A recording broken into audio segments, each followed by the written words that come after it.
Hey guys, what is up? Like Butter here, playing some Halo Reach again today, and we're actually playing on Uncaged, which is the modified version of the cage that was pretty much built by Bungie right when the game came out.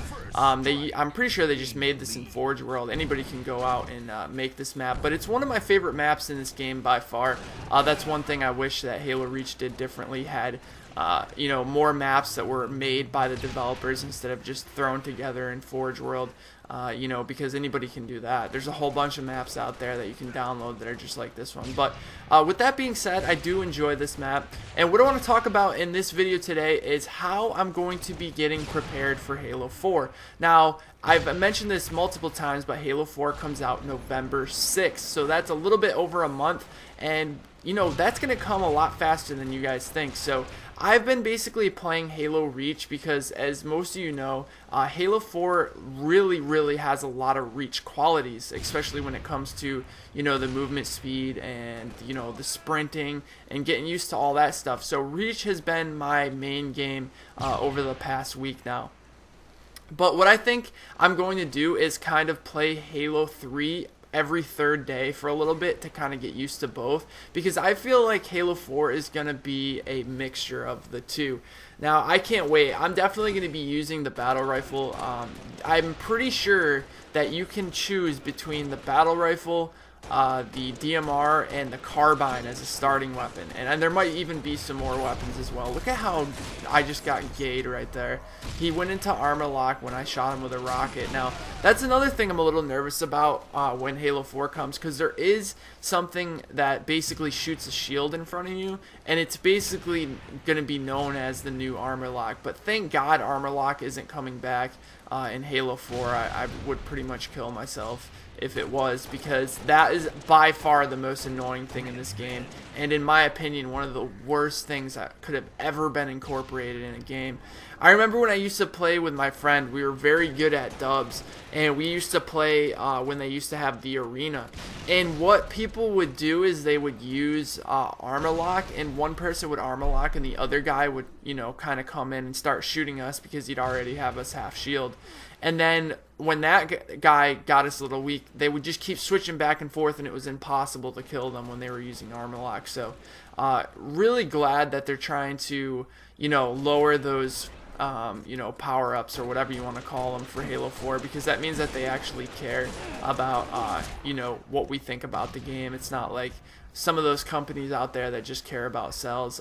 They've been tweaking a lot of the controller schemes. I've been told that bumper jumper has actually been tweaked now, so now that I changed from, you know, I had a hard time going back to default, now that I'm used to default again, it seems like bumper jumper is going to be you know, the go-to layout again when Halo 4 comes out. So I'm going to have to switch back again, and I'm assuming because running is actually the left thumbstick now, just like, you know, in Call of Duty. So I mean, the only reason I wasn't using bumper jumper in Halo Reach was because in order to run, and considering sprint is the only loadout that I use, and, you know, the only class that I use on Reach, instead of having to hit X and moving my thumb completely off the button to sprint on bumper jumper, now I'm going to be able to just click in the left thumbstick, and then, you know, the left bumper will make you jump, and makes it so that you can keep your cursor right on their head, which is awesome. And did you guys see that lucky nade right there?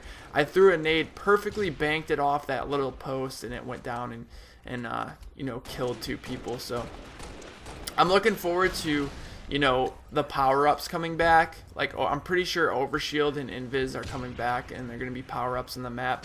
I don't know how the new drop, you know, ordnance drop system is going to work. It's kind of like a kill streak in Call of Duty, and basically it'll drop you like a weapon and stuff like that. Sometimes it'll be rockets, sometimes it'll be a needlers, it'll be a whole bunch of different guns, and it's completely at random. So I feel like a lot of these new things that they're going to be adding to Halo 4 is going to be, you know, very good. And Halo always has an MLG playlist, so for those of you, for those of the people out there that, you know, don't enjoy extra stuff being added to a game, I'm sure that will be a playlist that will be right for you. But that was a good 5-shot right there. I've been trying to teach my new buddy Alec, or most of you know him as Iceman. He just bought Halo Reach yesterday. I think he's actually in this game. He actually had a pretty good game, and he wasn't ever very good at Halo, and I was trying to teach him some tips on how to play.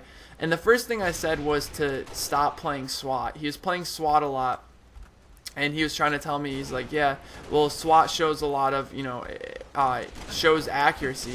And I'm like, yes, but good Halo players will be able to hit those players. Instead of once in the head, they'll be able to hit them 5 consecutive times in the head. And I was trying to explain to him that, playing SWAT isn't going to make you get better. You've got to be able to play the original playlist and make sure you go back to, the roots. In Halo 1, there was no SWAT.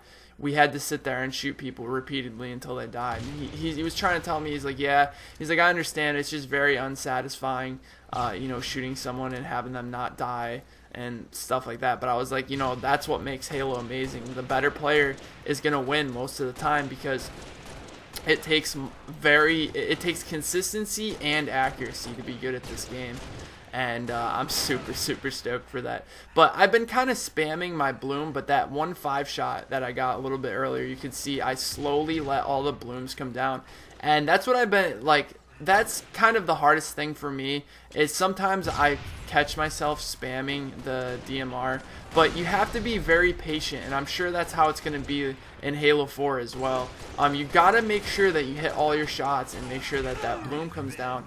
I'm not sure if the DMR has bloom in Halo 4. I'm not completely sure. I know the BR doesn't, so I'm probably going to be using the BR the majority of the time anyways, but I might, use the carbine here and there and stuff like that. But the sniper looks awesome, and they added hit markers into Halo, which is fucking amazing, because now we don't have to keep wondering whether our shots hit online and stuff like that. That was actually a huge issue in Halo 3.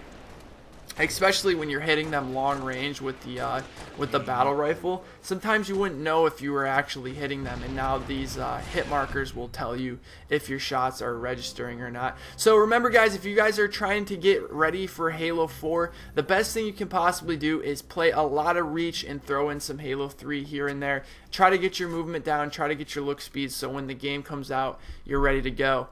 Make sure to leave a like if you enjoyed, and I will talk to you guys next time. Take it easy, guys.